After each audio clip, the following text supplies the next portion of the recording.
Asking for a friend, I typed, kicking off a new thread on the JumperNet forums.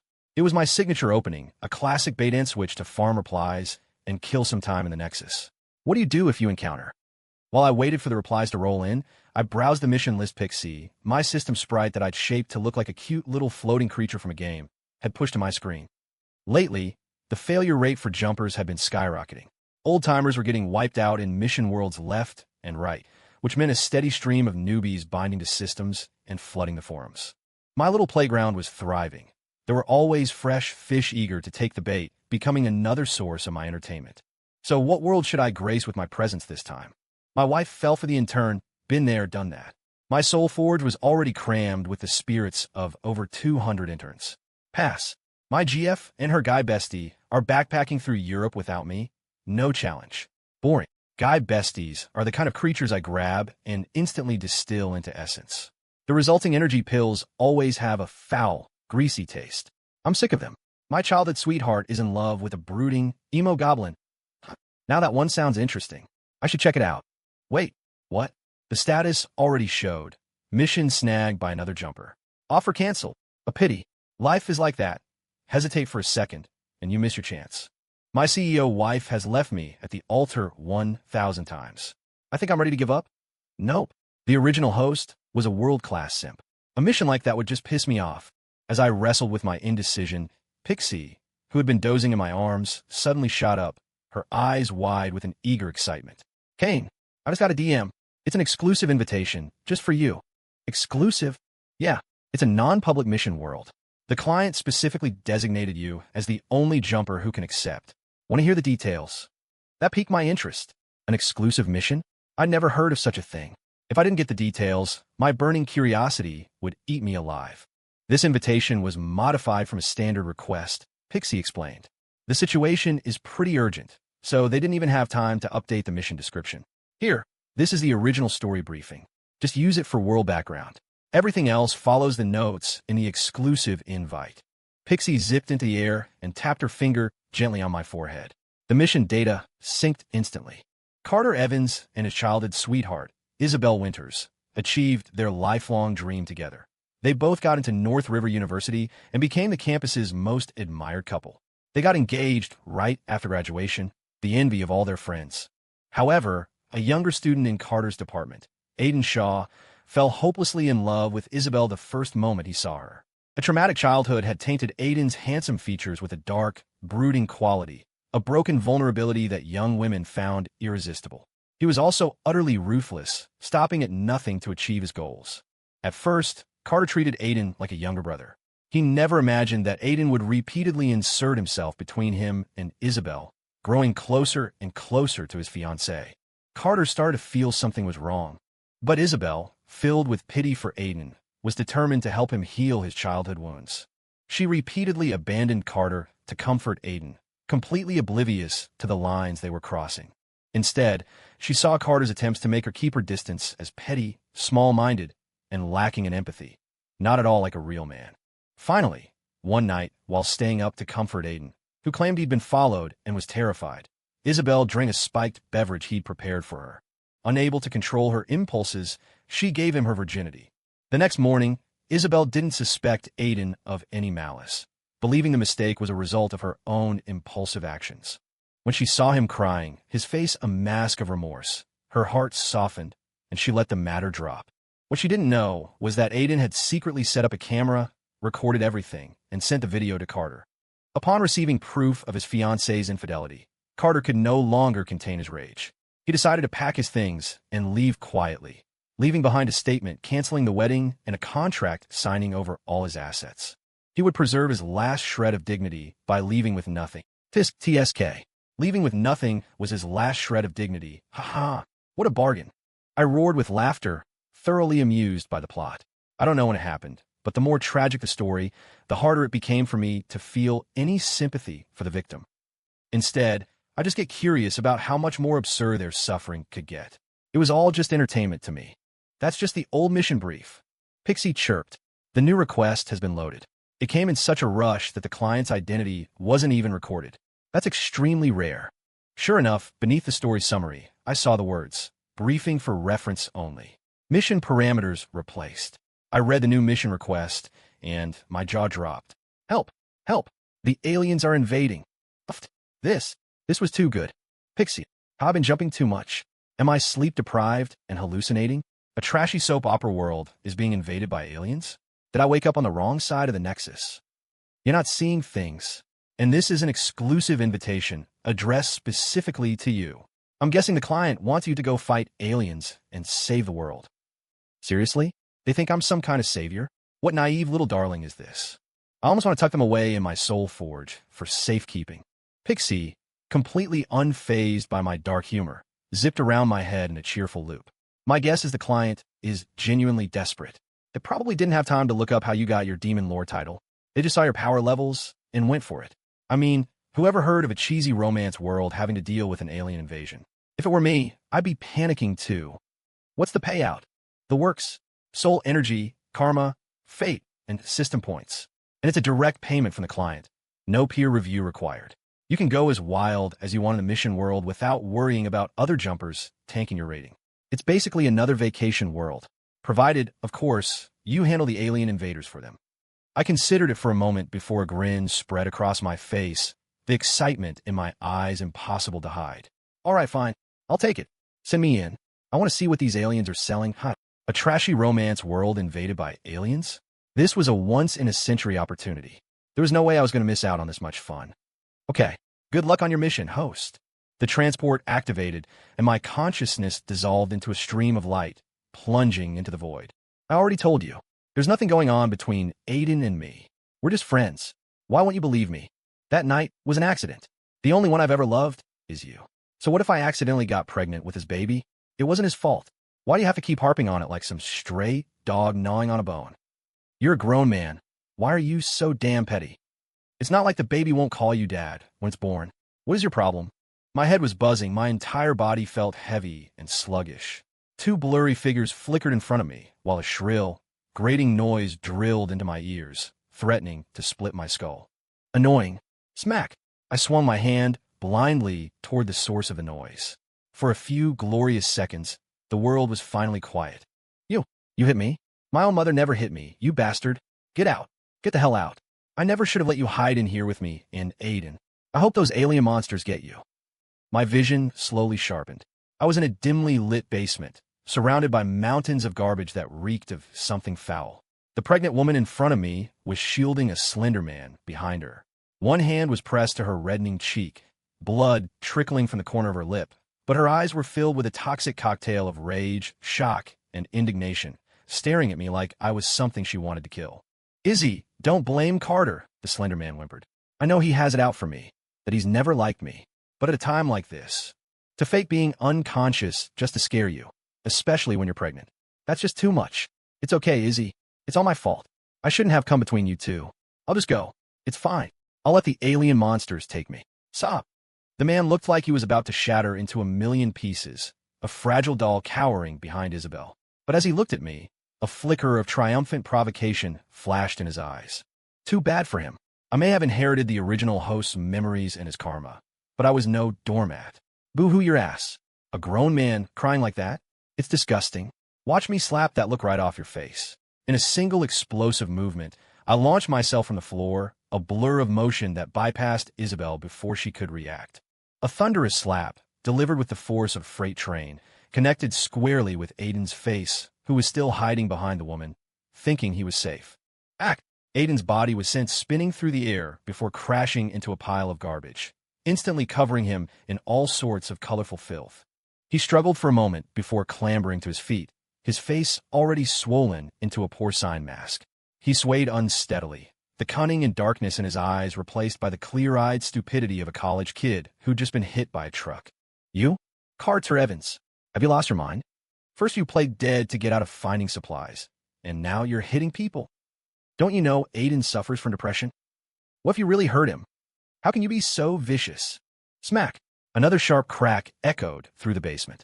Isabel spun like a top for 2.5 rotations before collapsing in a heap, her face a mask of pain. I'm pregnant, and you hit me? You monster. I knew it, Carter. You're not worth a fraction of the man Aiden is. It's not my kid. You're knocked up with some other guy's bastard, and you have the nerve to pull rank on me? Isabel, did a donkey kick you in the head? You take that back. Aiden's baby is not a bastard. Isabel shrieked from the floor, one hand protectively on her belly, the other trembling as she pointed at me, a mess of anger and tears. It was then that I noticed something was wrong with my body. Every breath was a struggle, a tightness in my chest, and a twisting pain in my organs. I've been poisoned. I scanned my body with my spiritual energy and found it coursing with strychnine. A dose of just 6 milligrams could kill a 130-pound person. The original host was a big guy, over 170 pounds. What had I done to deserve a dose of more than 20 grams? They weren't just trying to kill me. They were trying to make sure I stayed dead. Poisoned? Carter, you're getting more pathetic by the minute. First playing dead, now faking being poisoned, all to avoid finding food for your wife and your brother. Enough is enough. Have you no sense of responsibility? I was blind to ever. MMPH. MMPHH. MMPHHHH. This woman was a real chatterbox. I flicked my fingers in her direction, and her lips vanished, sealing shut into a smooth, unbroken patch of skin. I could see her jaw working frantically beneath the flesh, muffled whimpers escaping as the defiance in her eyes was finally replaced by terror. She can't seem to have a civil conversation, but you can, can't you? Come on, little man. I'll give you a chance. I ask, you answer. If I like your answers, I'll consider letting you live. I shot Aiden, who was already trembling uncontrollably, a wicked grin. My tone was as gentle as if I were chatting with an old friend. Probably because of the poison, my inherited memories of the last few days were fragmented. The last clear memory was of the original Carter preparing to sign away all his assets. When I extended my senses into the void, all I felt were temporal loops and broken causal chains, as if the world's fate had been shattered. It was a chaotic mess. Instead of wasting time piecing it together myself, it was easier to just ask a local for a status update. Aiden, to his credit, had some sense. He dropped the manipulative act and was now shaking with pure fear. He nodded frantically. Why, yes. Okay, good. First question, where are we? Bayside City, the Hillcrest Estates neighborhood, in the basement of your villa. Why am I here? What's happened outside? Give me the details, or I'll beat them out of you. Sob, Carter, please don't hurt me. I smacked. I hit him again, another heavy-handed slap that made his already swollen face look even more like a pig's. Speak, like, human, or I swear I will grab you and distill you into nothing. My smile was 1 part amusement, 9 parts menace. That finally broke him. We're here because 2.5 months ago, aliens invaded Earth. It was horrible. Huge ships appeared over every city and released these weird blue orbs that sucked most people up into them. They just vanished. Then came the swarms of flying squids and 3-legged spider mechs, patrolling everywhere, grabbing anyone they saw. If you resisted, their laser cannons would vaporize you. It was so brutal. Get to the point. Stop whining, or I'll hit you again. Okay. Then the main U.S. forces were wiped out, and now all the survivors are on their own. You brought Izzy and me here to hide in your basement. We've run out of supplies, and you've already scavenged all the neighboring villas. Last night, Izzy wanted you to try your luck in the city, but you said you were too scared of the squids and spiders. You two argued. After that, you had some wine, took some allergy medicine, and went to sleep. And that's everything up to now. Aiden's eyes darted around, clearly hiding something. I rubbed my forehead. That damn doormat of a host. Giving everything to his cheating fiancée was bad enough. But then, after an alien invasion, he single-handedly supported her and her lover. The cringe was overwhelming. Still, some truths needed to be brought to light. Let me ask you this. What about the strychnine in my system? Was that you? Aiden burst into a fresh wave of tears and snot, stammering, unable to admit it directly. I don't know. I didn't mean to. I just wanted you to get some rest. You looked so tired. I thought a little something extra would help you sleep. I was tired, so you thought rat poison would help me rest? Sometimes, a situation is so absurd you can't help but laugh. I stood up and started patting his swollen cheek, a little harder each time, my eyes glowing with menace. Tell me the truth. Was it on purpose, or was it an accident? Aiden finally cracked, probably terrified by Isabel, who was clawing at her sealed mouth and letting out muffled screams. He shrieked. It was deliberately an accident. Excellent. I'm very satisfied with your honest answer. But unfortunately for you, I've already considered it, and I've decided to let you go. Pity you don't have a horse to ride off on, though. So, I think it would be better if you two just got some rest yourselves. Don't thank me. I'm a helpful guy, what can I say? I took a deep breath, forcing the poison out of my body with spiritual energy. It manifested as two wisps of black smoke that shot into Isabel and Aiden. They both instantly began to convulse violently. "Gah, Carter, I was wrong. I'll never sleep with Izzy again. Please, spare me. It was that bitch who seduced me. I didn't want to. I don't want to die. MMPH. MMPHH. MMPHHH.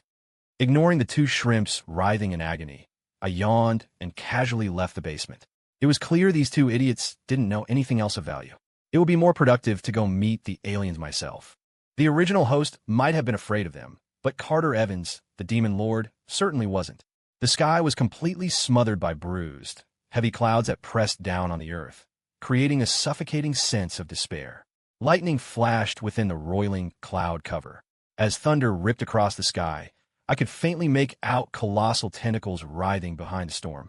Yep, this was definitely the end of the world for this planet. How a perfectly good trashy romance world got targeted by aliens was beyond me. And they seemed to be biotech-based, which usually meant they were a pain to deal with. The moment I stepped out of the villa, several tentacled creatures, looking like messy balls of yarn with 8 compound eyes, spotted me from their high-altitude patrol and flew in my direction, their eyes glowing with a mesmerizing blue light. If I had to guess, these were the flying squids that Wimp was talking about. The ground began to tremble. In the distant fog, several towering, 3-legged silhouettes grew clearer, their intentions obviously hostile. So those were the spider mechs. "Come on then," I muttered. "Let's see if you guys taste as good as grilled squid."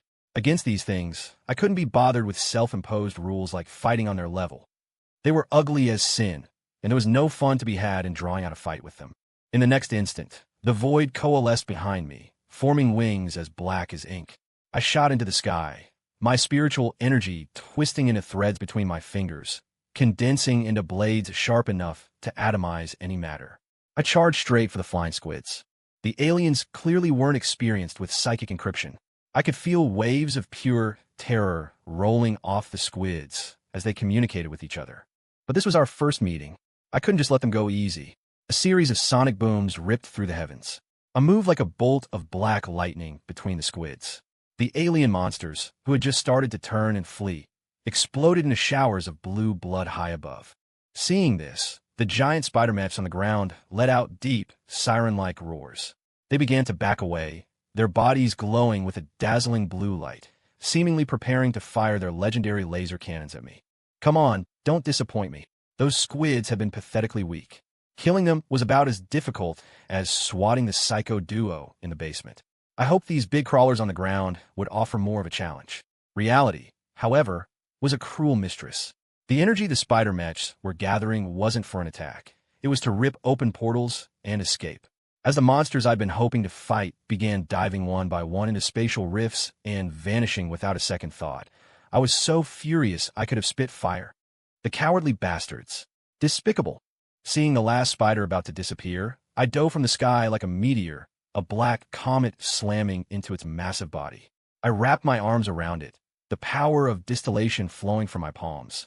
The spider mech let out a final, despairing shriek, but it was too late to escape into the void.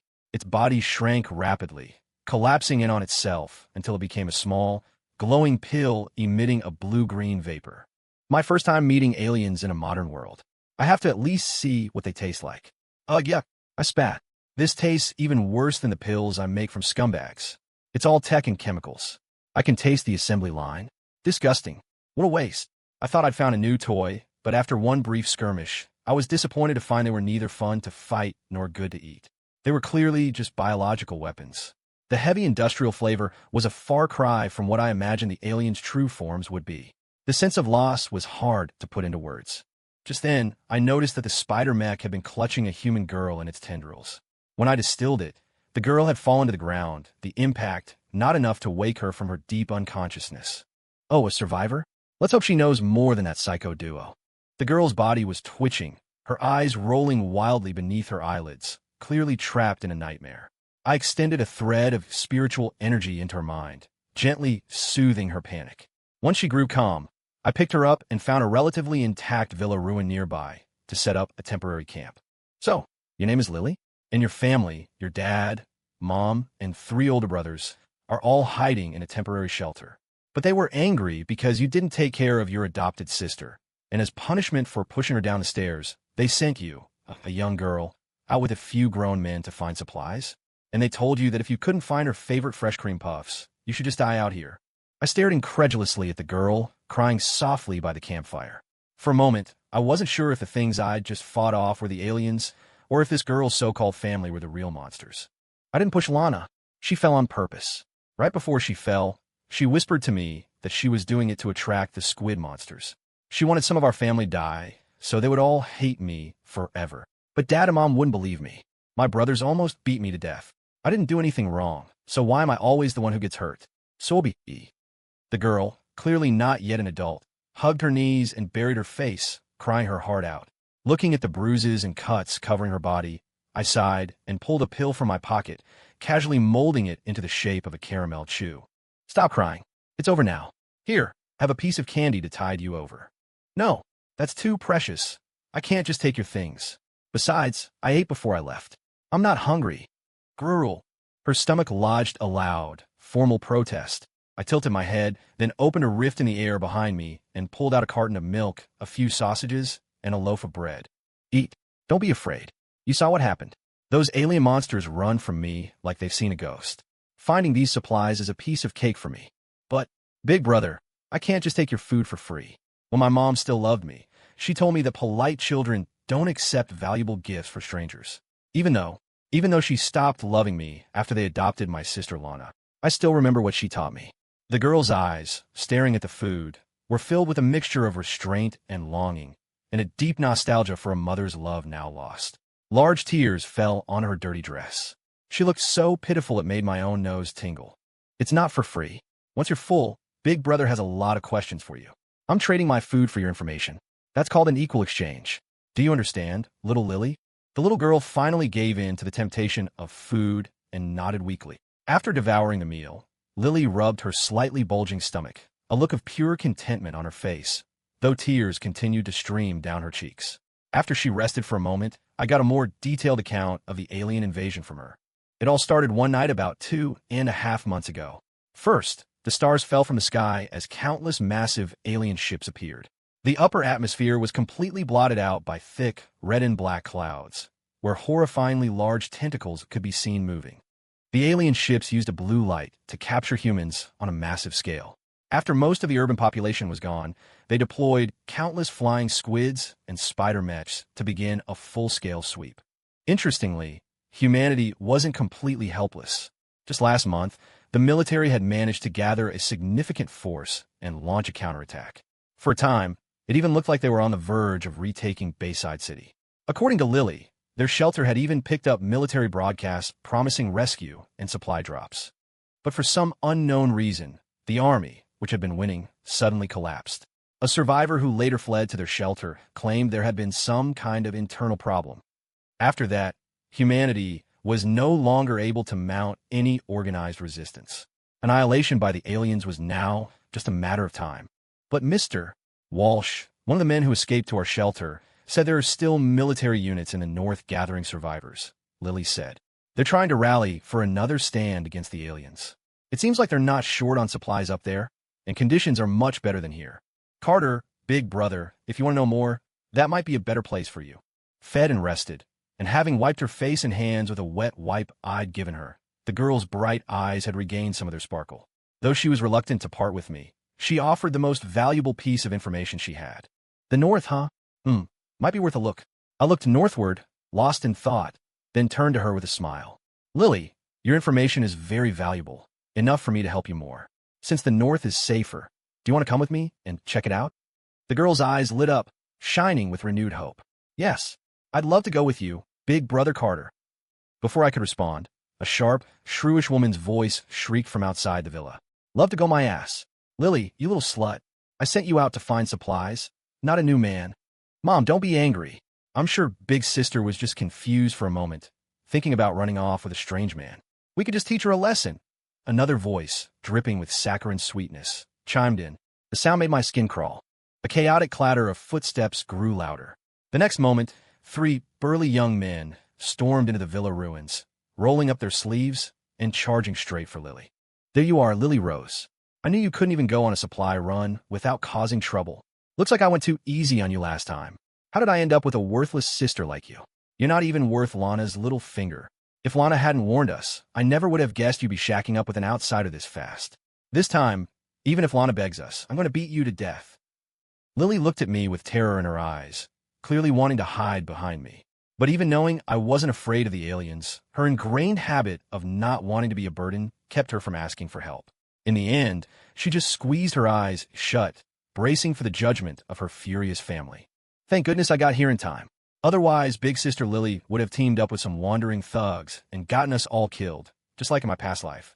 Oh, this big brother is so handsome. I remember. He was also killed by the thugs Lily brought back. So tragic. Should I warn him? But would he even believe me? The strange, internal monologue suddenly popped into my head. The next second, I broke into a wide grin. This world was turning out to be a real treat.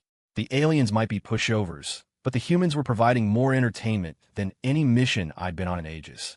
In the blink of an eye, the three brothers had reached the campfire, their fists already clenched, ready to beat Lily. Smack! Smack! Smack! 3 slaps, 1 for each. The 3 strapping young men were sent flying in opposite directions, slamming into the walls before collapsing to the ground. In an instant, the rage and malice in their eyes were replaced by the clear-headed calm young men their age should have had. Why did you hit me? Dude, I think you misunderstood something. Oh man, that hurts. I think I lost a tooth. The middle-aged couple following them stopped dead in their tracks, their expressions shifting to fear and hesitation. They kept a good 15 feet between us, their anger now impotent. Where did you come from, you little bastard? How dare you hit my sons? You son of a bitch. I'll XXXXXXX. The woman's tirade was vicious and vile. One hand on her hip, the other pointing at us, her face twisted with hate. The man beside her glared, but he could clearly see the power disparity and didn't dare make a move. But the other girl, trailing behind them, had a faint smirk on her face and a flicker of greed in her eyes. Looks like I was a little too late. This handsome big brother must have already been tricked by Sister Lily. He definitely doesn't know that she's actually a harbinger of disaster, a toxic person who brings death to anyone she gets close to. But this handsome big brother is innocent. How can I tell him the truth? I don't want to see him get killed by Sister Lily in this life, too. Hearing that strange inner voice again, feeling the supposed concern and sincerity from the girl named Lana, I beamed a smile as warm as a spring day. Don't you worry, little Lana. I may not have much to my name, but I've got more than enough power to protect myself. Even if you'd arrived a little later, I wouldn't have been tricked by your toxic harbinger of disaster, Sister Lily. Lily looked stunned. The parents and their 3 sons looked confused. But Lana's face suddenly went deathly pale. System, why isn't this man being affected by my heart voice? That was a one-time charm aura I bought for 10 points. You better have an explanation for me. Intercepting Lana's internal conversation with her system, my grin widened, a red glint in my eyes. Don't bother asking your stupid little system. You could spend 100 points or 1,000 points, and it would still be useless on me. But since we're talking, would you care to explain why every single one of your heart voice messages is about your adopted sister, Lily? Do you have some kind of grudge against her? Lana's expression instantly turned cold, and she ground her teeth. Because I hate her. Why did she get to have a loving family in our past life? Why was her boyfriend so perfect and devoted? Why did I have to be an orphan, get cheated on by every guy I dated, and then get sold off to some backwater mountain village to suffer and die? We were classmates, best friends. Why was her life so much better than mine? Now that I've been reborn and even got a system, I'm going to make sure she tastes the same suffering I did. I'll steal her family, steal her lover. I'll make everyone abandon her, and I'll have her sold to the mountains to die. She owes me this. If it weren't for this damn alien invasion, I would have already had her shipped off to a pigsty in the middle of nowhere. It's all these stupid aliens' fault. I blinked, genuinely struggling to follow her logic. Hold on, that's a lot. You're saying that in your past life, you were classmates and best friends? And you hate her this much just because she had a happy family and you had a miserable life? Yes. Why was I the only one struggling in the mud? Since we were sisters, shouldn't she experience the same pain I went through? I was speechless. Seriously, who raised this person? So you get reborn, you get a system, a golden ticket. And the only thing you can think to do is hunt down a girl who was your best friend in a past life and torture her to death? Let me ask you, did she intentionally or unintentionally hurt you in your past life? No. Did she steal your boyfriend? No. That deadbeat was a gambling addict and a loser. A princess like Lily wouldn't have looked twice at him. So, did Lily sell you to the mountains? No. It was that scumbag boyfriend. He sold me. Then, did Lily ever use you for comparison or put you down with her words or actions? No. She was the only one who was ever kind to me. She helped me with my studies and my life. She even paid my college tuition. But why should she get to be high and mighty while I had to be as worthless as an ant? It's not fair. Unbelievable. What an ungrateful snake. Reborn with a system only to obsess over destroying her best friend, not even letting an alien invasion get in her way. All because in her past life, that friend was the only one who was truly good to her. I couldn't be bothered to understand such twisted logic anymore. I held out my hand toward her and made a crushing gesture in the air. I think there's one thing you need to get straight. You are always as worthless as an ant. There's nothing to be unfair about. Actually, no, that's an insult to ants. You're just a piece of trash lower than an animal. Oh. Lana let out a pained shriek and collapsed, twitching and spasming on the ground. Her 3 brothers, along with her parents, also dropped as if they'd been electrocuted. The next moment, Lana's skull cracked open. A walnut-sized mass of flesh covered in writhing tentacles crawled out and was suspended in the air by my spiritual power. This thing was the true form of the heart voice system Lana had been relying on. System? What's happening? System, talk to me. Why can't I move? Get me out of here. I don't care how many points it costs. Just take them. Even now, Lana didn't realize her consciousness had been absorbed into the system itself, making her its puppet. She hadn't realized that the family she had been manipulating had long since become flesh and blood dolls controlled by the same parasite. You'd use something without even knowing where it came from?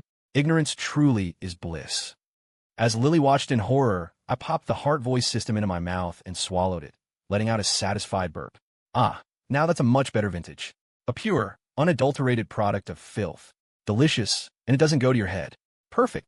Carter. Big brother. Ugh. Perhaps the scene was just too bizarre, too horrific.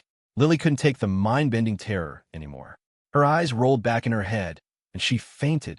Oh well, a good night's sleep will do you good. We'll head north tomorrow. I pulled a mattress out of the void and gently laid Lily down on it. After everything she had endured, the long-term abuse and the horrors that would shatter a normal person's sanity, I just hoped she could have a sweet dream for once. Heading north with Lily, we finally reached the human base. But it didn't feel like the last bastion of hope for humanity. Instead, I sensed a pressure that was even more despairing for the survivors here. Fortunately, after fainting from the horror of the tentacled parasite that had been possessing her adopted sister, Lily had woken up a changed person. She seemed much more cheerful, and we chatted happily the entire way. If I were alone, I could have just flown, but that was just fast, not fun. What was the point of that compared to traveling with a cheerful girl, laughing and talking along the way? It's not like I was a public servant on a deadline. As long as it didn't interfere with the mission, a little slacking would only make me more efficient. Besides, who knew what unexpected insights I might gain from talking more with Lily? Look, that's the last fortress of the human armed forces, the girl exclaimed, pointing to a heavily fortified structure ahead. She turned to me and smiled. Big brother Carter, you're amazing. As soon as you showed up, all those flying squids and spider mechs wouldn't even dare come near you. I proudly accepted the girl's praise for my prowess, then posed a question to her. Lily, let me ask you something. If humanity at its peak couldn't stand against the aliens, and their entire military was crushed in one night, don't you think that earlier counterattack and this lonely fortress standing here now feel a bit out of place? Lily nodded, her smile bright. Maybe the aliens decided that instead of digging through every nook and cranny to find the remaining humans, it would be easier to let humanity gather itself in one place. And then, when the time is right, wipe them all out at once. That makes sense. Much more efficient. I took Lily's small hand, and we walked toward the fortress that symbolized humanity's last hope. But before we even reached the checkpoint, a commotion at the gate caught my attention. Ethan. Oh, Ethan. How could you be so cruel and leave me all alone? It's full of alien monsters out there. This isn't just I don't love you anymore. This is a suicide mission. Wah. Vice Commander Vance. You can't leave now, ma'am. The counteroffensive is scheduled for tomorrow. General Reed is already gone. If you leave us too, all hope for the attack is lost. Just then, a young man in a military uniform, exuding an air of frail sickliness, came up from behind. He grabbed the woman's hand, his voice a mixture of anxiety and poorly concealed glee. "It's all right, Sophia. Ethan, he just left because he was upset after finding out about us. As long as he doesn't get captured by the aliens, you know how he is. He can't let you go. He'll definitely come back and beg for your forgiveness. Don't be too sad. You have to think about our baby in your belly." The woman in the wedding dress spun around, the hatred in her eyes so thick it was almost tangible. "Julian, Cross, this is all your fault. If you hadn't sent Ethan those pictures of us in bed, my pregnancy test, and our marriage certificate, he never would have left me. And now look, he's destroyed everything of his at home, burned all our photos together, and gone out to fight the aliens by himself. One man against all of them? He's not fighting aliens. He's given up on me and gone out there to die. It's okay, Sophia. You still have me. I'll be with you. Tonight, I'll take Ethan's place at our wedding, and tomorrow, I'll go fight the aliens with you." The woman slapped the sickly young man hard across the face. "Julian Cross, you liar. You told me you were terminally ill. If you hadn't said you had a fatal disease and that you just wanted to experience marriage and leave behind a child, I never would have agreed to marry you and have your baby. So where's your fatal disease now?" "Stop. Ethan gave me 10 days. 10 days before he vanished from my life. And I was so busy taking care of you, you liar, that I didn't even notice how hopeless he was." "Wah." The man named Julian Cross just smiled obsequiously. "Hee hee, Sophia. It's just because I care about you so much, because I love you. It was a white lie, and you seemed pretty happy when we were doing the artificial insemination. You still have the nerve to bring that up. You horrible man. I'll never forgive you. MMPH, sob." The woman, Sophia, continued to cry, weakly pounding her fists against Julian's chest. But she let him wrap his arms around her and lead her back into the fortress. "These people are the commanders of tomorrow's counteroffensive." I flicked a wisp of black energy toward Julian, a curse that would detonate late at night and snuff out the life of its host, and stared at the couple's retreating backs, utterly dumbfounded. It wasn't that I had a personal grudge against the guy, but if you're going to claim you have a terminal illness, you should at least have the decency to follow through. I'm a man of my word, and I have no respect for liars who talk a big game. Still, I was now deeply concerned about humanity's counterattack, looking around the fortress at the demoralized soldiers with their vacant eyes, and these ridiculously unreliable commanders. This whole place might as well hang a giant neon sign over the gate that says, "In no future." I turned to Lily and asked helplessly, "Are they going to win?" Lily nodded emphatically. "They're dead meat." "All right, I don't even want to go inside. I might have a stroke from the sheer stupidity of these pseudo-humans. Right? I hate these pseudo-humans, too." Lily's words made me tilt my head. "You hate pseudo-humans, too?" The girl nodded again, forcefully. "Of course. Do you have any idea how exhausting it is to cross billions of light years of interstellar space? Piloting a generation ship and a fleet of a few hundred Leviathan-class battleships on a long-haul campaign isn't easy. You know, I'm completely wiped out." I threw up my hands, non-committal. "Hey, nobody asked you to come. Don't see how the invaders get to play the victim here." This time, it was the girl who got flustered. She bared her canine teeth, complaining with a hint of a pout. "We'll see who the real invaders are. Look, Big Brother Carter, my main body is in the Flesh Tower in Antarctica. That's also where my generation ship is docked. You're welcome to come find me for a chat anytime. I've had a lot of fun these past few days. Thanks for keeping me company. Oh, and my real name is Lyra. Come find me soon, okay? Bye-bye."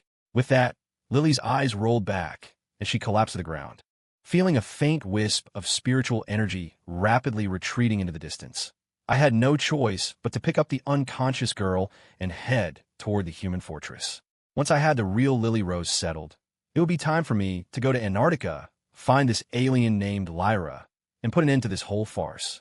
Antarctica, a land of ice and snow, where fierce winds howled ceaselessly. From hundreds of miles away, I could already see the colossal alien ship covering the vast, desolate ice sheet, and in front of it, the towering spire of flesh and bone, fused together from human bodies. Even now, tentacles from the clouds would occasionally drop human bodies from the sky, tossing them into the flesh tower to be integrated. The scene was enough to drain anyone's sanity points, but for a demon lord like me who had traversed countless worlds, it was nothing. I extended my spiritual senses and shot forward at 30 times the speed of sound, hurtling directly toward the alien mothership. I flew through an open hangar door, straight into the ship's core. There was a familiar point of spiritual energy there, only this time, its scale was exponentially greater than it had been the day before. Big Brother Carter, welcome to the Spirit Creek Generation ship. Staring up at the 300-foot-tall alien monstrosity before me, at its gruesome, masticating mandibles, I had a feeling that was hard to describe. I was really curious. The creature's voice echoed in my mind, just how terrifying a mysterious being who could wipe out an entire squad of Seekers in one shot a Soul Eater mech really was. So, would you mind letting me test your strength? This alien... Girl, I'm afraid you have a death wish. As the xenomorph-like monster's hand, large enough to blot out the sky, swiped down at me, the spiritual threads around my body instantly tightened and released. A few of the threads sliced clean through its mountain-sized claw, sending a torrential downpour of acidic blood raining down. More threads wrapped around the monster's body, preparing to constrict. Hey, wait a second. I give up. The giant xenomorph suddenly split open at the sternum, and a classic gray alien, about 15 feet tall with a massive head and huge black eyes, tumbled out. I held back from slicing up the now limp biomech, but I extended more spiritual threads to entangle the gray alien. Unless I got a satisfactory explanation, this whole invasion business wasn't going to be settled peacefully. Big Brother Carter, no. Don't squeeze. The gray alien's head split open, and a petite girl with long, elegant ears and golden hair and blue eyes scrambled out, pleading with me. Stop cutting. Do you have any idea how expensive biomech repair fluid is? Any more of this, and you'll bankrupt me, Wah. As the girl wrapped herself in a shimmering, ethereal shawl and ran up to me, I still wasn't entirely convinced this was Lyra's true form. What if this girl's shell cracked open and a bug crawled out? That would just be too much. Relax. This is my real body. I am Lyra, from the elven civilization that left Earth 2 civilizational eras ago to expand into space. It's a pleasure to formally meet you, respected and powerful mysterious being, Big Brother Carter. The girl extended a delicate hand toward me. After a moment's hesitation, I took it and shook it gently, but I cut straight to the chase. Hello, Lyra. Can you tell me what the purpose of your invasion of Earth is? To enslave humanity. The elven girl gave me a strange look, but answered frankly. To resist the human civilization's invasion of the interstellar elven civilization, and to cleanse the pseudo-humans. With that, she pointed to the sky. A vast expanse of the thick, bruised clouds parted, revealing countless humans floating in the space above. Tentacles were moving among them, touching each one. Some would glow blue, and the person would be left alone. Others would glow red, and the person would be ensnared and thrown down toward the flesh tower on the ground. I understood the principle, but it was still a bit bizarre. We elves left Earth, but to maintain a connection to our homeworld, we left countless probes in Earth's subspace to monitor everything that happens here. That way, no matter how far we traveled, we would never truly be separated from our home. The elven girl took my hand and led me toward the Generation ship's central control console. After human civilization arose, we watched this fragile but brilliant civilization with great interest. We were preparing to make formal contact once humanity crossed the threshold of a Type 1 civilization. We estimated that in about 50 years, when humanity perfected nuclear fusion reactors, we could form a glorious Earth civilization alliance.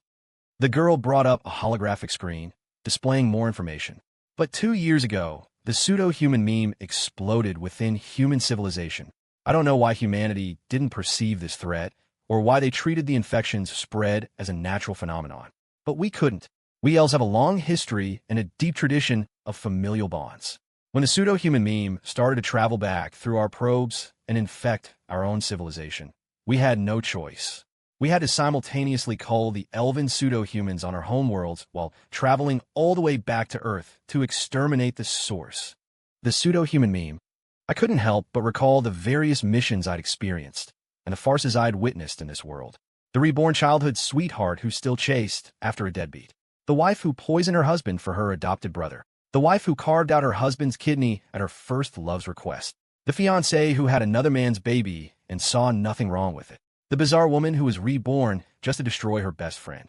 The crazy lady who threw her husband away to have a baby for a terminally ill con man. Good Lord, I've been calling them pseudo-humans this whole time, and it turns out they actually were. I don't know the origin of the pseudo-human meme, Lyra continued, but this mental illness, which spreads like a plague, cannot be cured or redeemed. It's highly contagious and can only be identified and physically destroyed. That's true for the elves, and it's true for Earth.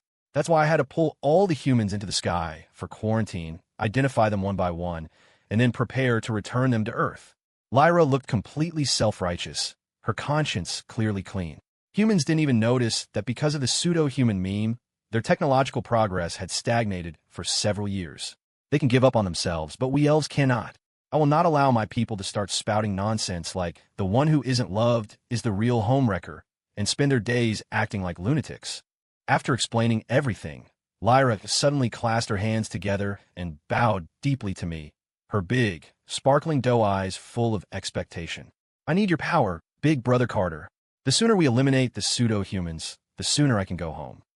At this, the girl's cheeks suddenly flushed red, and she said shyly, the capital of our elven civilization, the Starlife Tree, is incredibly magnificent. Once the pseudo-humans are all gone and the mission is over, can I invite you to come back with me to see it? All expenses paid. Huh. I vaguely remembered my mission was to fight aliens. Oh well, mission. If I couldn't remember the details, they must not have been important. Might as well forget them. After all, pseudo-humans must die. Back in the Nexus, I felt a little dazed. Lyra's gentle affection, even after a millennium together, was something I'd never forget. Unfortunately, I had probably botched this mission. After all, I spent the latter half helping aliens abduct humans. The purpose was good, and the results were even better. After eliminating all the pseudo-humans, human civilization got back on the fast track, developing a fusion-powered artificial sun in less than 20 years and establishing diplomatic relations with the elves. The first human ambassador to the elves, Lily Rose, even became best friends with my elven wife, Lyra. But no matter how you sliced it, switching sides mid-mission probably wasn't going to fly with the client. Congratulations, host. A 5-star review from the client. We're rich. After reading the feedback, Pixie was so happy she dove from the air into my arms. I couldn't help but hug her and give her a good cuddle. But didn't I end up helping the aliens fight the humans? How could the client be so satisfied with the result? Guess who the client for this mission was? I perked my ears. This is going to blow your mind. The client wasn't human at all. It was the collective consciousness of humanity on that mission world. The collective consciousness of humanity? No wonder it was a once-in-a-century exclusive invitation. Even the client was extraordinary. Yep, the collective consciousness of humanity. You can call it a lavage nana, or the dream web, or the global unconscious, whatever you want. Trapped by the pseudo-human meme, the collective consciousness fell into despair when the aliens invaded, and that's when it sent out the mission request. You, Demon Lord, just happened to stumble into the perfect solution by helping the aliens cleanse the meme from Alea, and you even helped humanity advance to a starfaring civilization. With an achievement like that, 5 stars is practically an insult. That world's Alea even left you its coordinates. It said to come visit anytime and not to forget your old friend. Ha ha ha. Well, at least the outcome was good, and I made a new friend. Pixie was clearly in an excellent mood. This time, she didn't even complain that I was ruffling her hair. She just looked up at me curiously and asked, Kane, without knowing the client's true identity, how did you know that allying with the elves was the key to the hidden perfect ending? A strange, fleeting pang echoed in the hollow space of my chest. My gaze drifted past the miniature galaxy of the Nexus. My expression turned somber for a moment, but my voice was firm. It wasn't a choice. After all, pseudo-humans must die.